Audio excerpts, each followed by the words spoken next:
Oke, jadi untuk kuliah kita hari ini, ya, kita akan mencoba menjelaskan.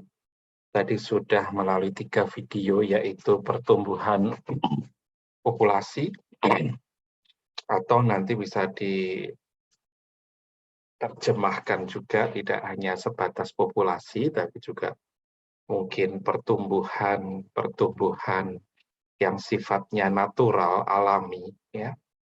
Populasi itu bisa populasi manusia, hewan, virus, ya, yang sifatnya memang natural. Natural itu alamiah, gitu ya. Ada yang lahir, ada yang mati, begitu ya. Nah, itu nanti yang digambarkan di video yang pertama tadi, terus kemudian video yang kedua itu bicara tentang video YouTube maksud saya ya, bicara tentang pertumbuhan makhluk hidup, hanya kemudian dia dibatasi oleh kapasitas atau daya dukung dari lingkungan itu sendiri. Jadi kalau boleh saya menyimpulkan, daya dukung itu mungkin ya, Anda memelihara seekor, bukan seekor, beberapa ekor jangkrik di situ, beberapa ekor rabbit atau beberapa ekor kelinci di situ.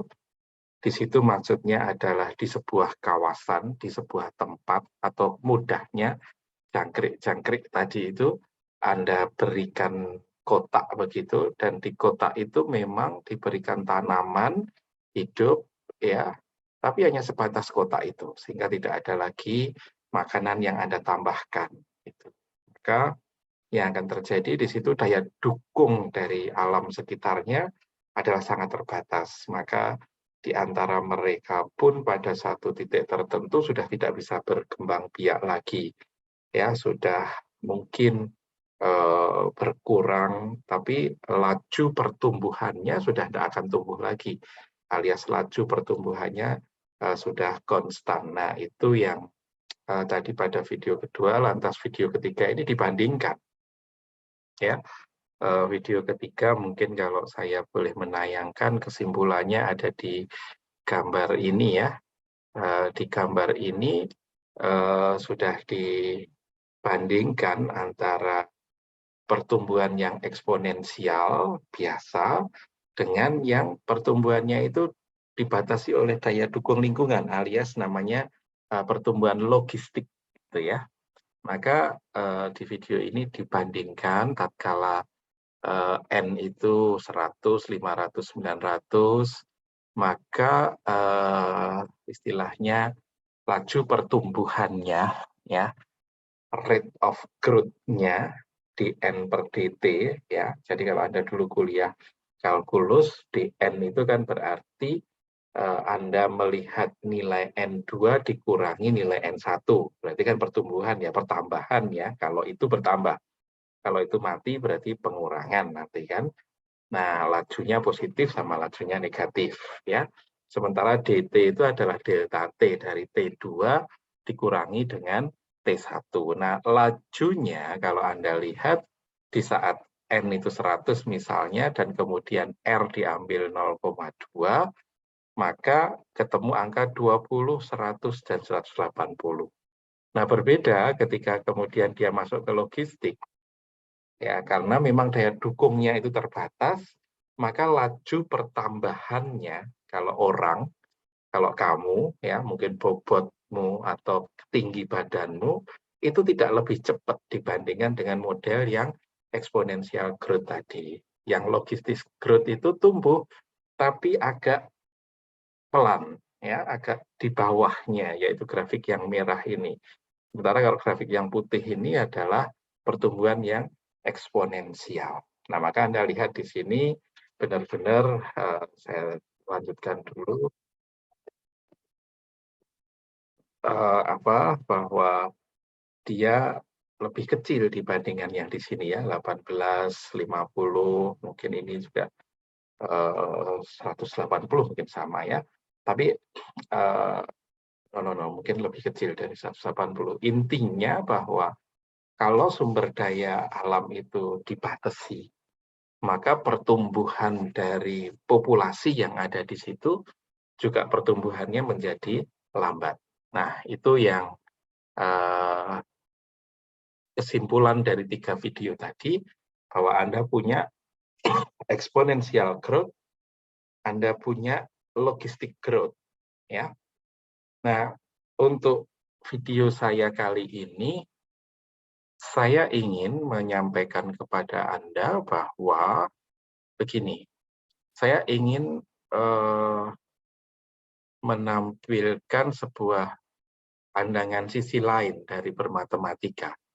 Jadi kalau tadi Anda punya rumus pertumbuhan yang eksponensial itu dn gitu ya, per itu dt gitu ya, dt gitu, sorry jelek sekali saya, dn ini dt gitu ya,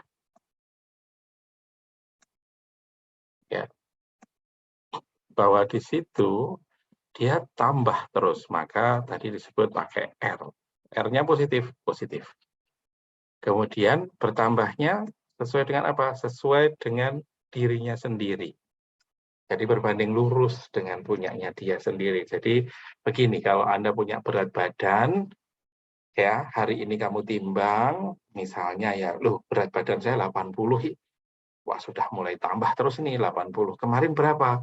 Kemarin kamu nimbang kapan? Sebulan yang lalu. Sebulan yang lalu itu saya masih mungkin 70.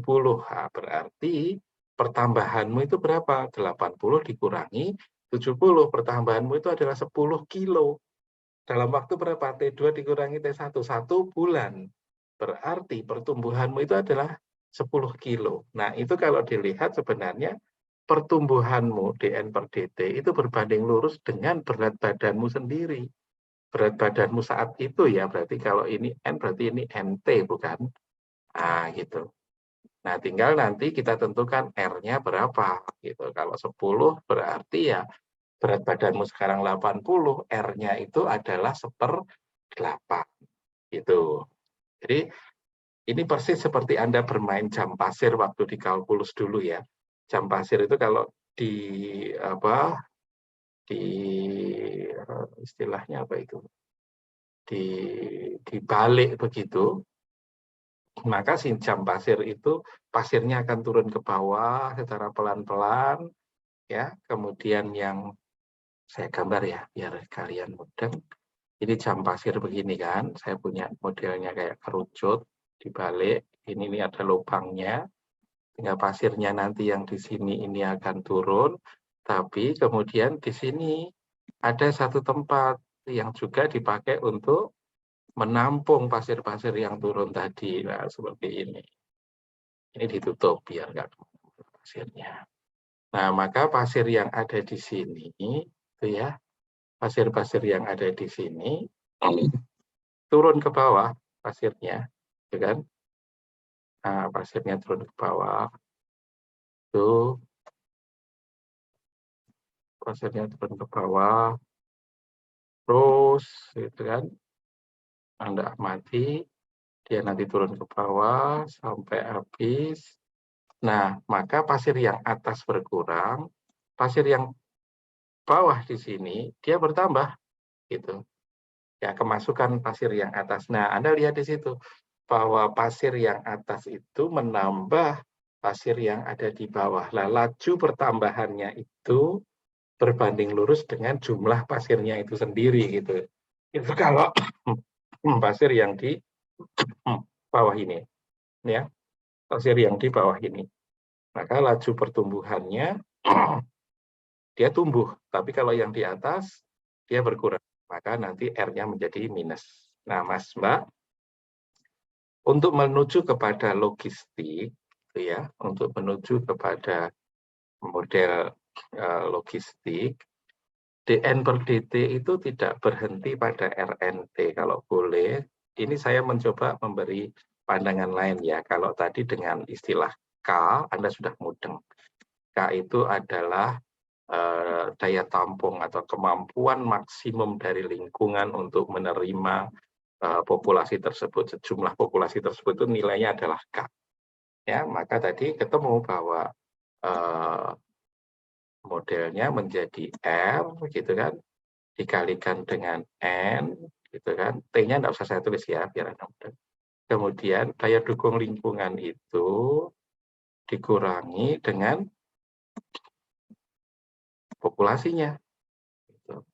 Maka apa? Populasinya itu enggak boleh sampai di K.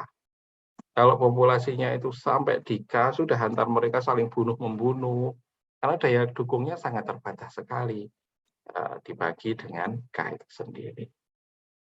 Maka kalau kita melihat pertumbuhannya adalah Rn dikalikan dengan daya dukung lingkungan dikurangi dengan N, kapasitasnya hanya di situ, dibagi dengan daya dukung itu sendiri. Nah, kalau boleh sebenarnya saya ingin membuat pandangan lain begini. Akhirnya kan saya punya Rn ini. Ya, Rn. Kemudian di sini saya punya 1 gitu ya. 1 minus gitu. N per K. Seperti ini. Ya. Ya, sehingga saya punya model baru seperti ini. Ya, jadi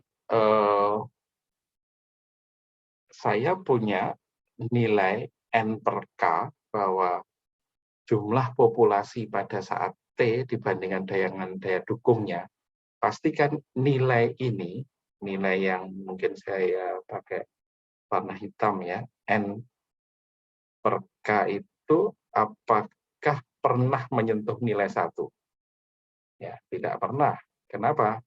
Karena N sendiri tidak akan pernah sampai dengan sama dengan K. N sendiri pasti lebih kecil daripada K. Karena kalau sudah sampai dengan K, sudah itu masyarakat akan saling membunuh, hewan saling makan satu dengan yang lainnya, atau paling tidak kelaparan, karena memang daya dukung lingkungannya sangat terbatas, makanannya sangat terbatas seperti itu. Nah, berarti jika N lebih kecil daripada K, pasti N per K ini adalah bilangan pecahan. Ya kan? Bilangan pecahan yang dimana nilainya itu akan lebih kecil daripada 1. Ya, maka di sini N per K ini nilainya akan lebih kecil daripada 1. Ya. Jadi N per K-nya mungkin 0,5, mungkin 1/3, mungkin 1/5, dan seterusnya. Nah, maka di sini Mas Mbak semuanya, panjenengan punya N per K yang besarannya itu lebih kecil daripada 1. Gitu. Ini nilainya lebih kecil daripada 1. Apa yang terjadi jika N per K itu lebih kecil daripada 1? 1 dikurangi dengan 0,5. Pasti kan ketemu bilangan pecahan lagi, bukan? Ini ketemu bilangan pecahan A per B, di mana A per B-nya juga lebih kecil daripada 1. Gitu. Ini lebih kecil daripada 1. Apa yang terjadi? Ya sudah, wong bilangan pecahan. Sekarang saya tinggal punya R, ya kan, kali N dikalikan dengan bilangan yang lebih kecil daripada 1 ini. Ya. Maka apa? Ya jelas, nilai di sini jika dibandingkan dengan nilai di sini pasti akan lebih kecil. Artinya pertumbuhannya, laju pertumbuhan dia itu tidak sedahsyat, tidak secepat dibandingkan dengan yang eksponensial. Jadi kalau yang eksponensial ini populasi awal N0 cepat begini. Tapi kalau yang satunya ini mungkin N0-nya di sini dia masih agak malas, tidak, ini agak yang sudah di bawahnya hingga pada suatu saat tertentu ketika sudah mendekati nilai K di sini, nah ini nilai K. Ya, ini nilai K kalau Anda lihat, dia tidak mungkin akan melampaui ini. Ya. Nah, disinilah nilai K. Ya. Berarti apa? Dia tidak tumbuh lagi. Tidak tumbuh itu apa pengertiannya? Tidak tumbuh itu pengertiannya adalah tatkala nilai dn per dt sama dengan 0. Maka ketika nilai dn per dt ini sama dengan 0, gitu ya, ini saya sama dengan 0, apa? Ya sudah, ruas kanan ini juga harus sama dengan 0. Ya, ruas kanan ini juga harus sama dengan 0. R kali N dikalikan dalam tanda kurung 1 minus NK sama dengan 0. Apa artinya? Ini sama dengan 0. Berarti ini kayak akar-akar persamaan kuadrat dulu kan. R kali N sama dengan 0 atau 1 minus N per K sama dengan 0 gitu kan. Nah itu hanya bisa diperoleh tatkala N-nya sama dengan 0. Itu kan dulu cari akar-akar X1, X2 atau gitu kan 1 minus N per K-nya itu sama dengan 0. Nah, ketika 1 minus N per K sama dengan 0, N-nya sama dengan berapa? N-nya sama dengan K. Nah, gitu. Maka kita punya apa? Punya dn per dt itu sama dengan 0 di saat N sama dengan K. Nah, di sini adalah sumbu N, di sini adalah sumbu T. Ya, maka dn per dt sama dengan 0 itu grafiknya adalah mendatar seperti ini, karena tidak tumbuh sama sekali. Kalau yang namanya tumbuh, pasti grafiknya adalah menjulang naik terus ke atas seperti grafik ini, gerakannya ke sana. Nah, kalau yang ini sudah tidak tumbuh lagi. Nah, ini Mas Mbak, jadi saya ingin memperlihatkan perspektif lain ya dari model logistik ini, di mana kalau yang di video-video tadi bicara tentang daya dukung lingkungan. Nah, kalau yang ini kita dari pengertian aljabar biasa sudah sanggup memahami bahwa ini loh, ada siapa?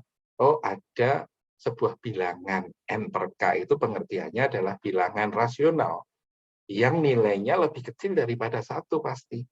Ya, kalau itu lebih besar daripada 1, Anda lihat nanti kejadiannya apa, coba Anda pikirkan. Ya, kalau lebih besar daripada 1 pasti satu rombongan ini nilainya berapa? Nilainya adalah negatif. Ya, kalau bilangan negatif saya kalikan dengan apa? Rn, maka saya akan ketemu di sini negatif juga. Nah, kalau itu terjadi gimana? Ya, pertumbuhannya menjadi minus. Berarti gimana? Hewan di situ mati, pelan-pelan mati. Ya, antar mereka saling memakan. Makanannya sudah tidak ada lagi. Ya, itu yang terjadi di sebuah pulau, di sebuah tempat, ya, sama dengan di masyarakat. Ya, tatkala tidak ada pekerjaan, ya, orang-orang punya sumber daya, aman, tapi tiba-tiba kemudian populasinya bertambah. Orang butuh kerja, orang butuh makan, tapi tidak ada pekerjaan lagi. Apa yang terjadi? Orang ngambil sumber daya orang lain, orang ngambil motor orang lain, orang ngambil uang orang lain, jadi mencuri. Sehingga kalau dihitung, dia akan berkurang nanti populasi di situ. Kenapa? Ya antar mereka mungkin bisa saling membunuh, dipenjara, dan seterusnya. Nah itu berarti orang yang hidup di lingkungan yang dimana jumlah populasinya itu sudah melebihi kapasitas maksimumnya, itu tidak baik. Pasti pertumbuhannya akan minus. Ekonominya pasti akan minus juga. Ya, kalau ini kita bicara pertumbuhan ekonomi ya, ini pertumbuhan populasi. Ya, nah sampai di sini poin pertama yang ingin saya sampaikan terkait apa itu sebenarnya yang terjadi dengan model logistik itu. Ya, saya akhiri dulu sampai di sini untuk menjelaskan sebenarnya apa makna daripada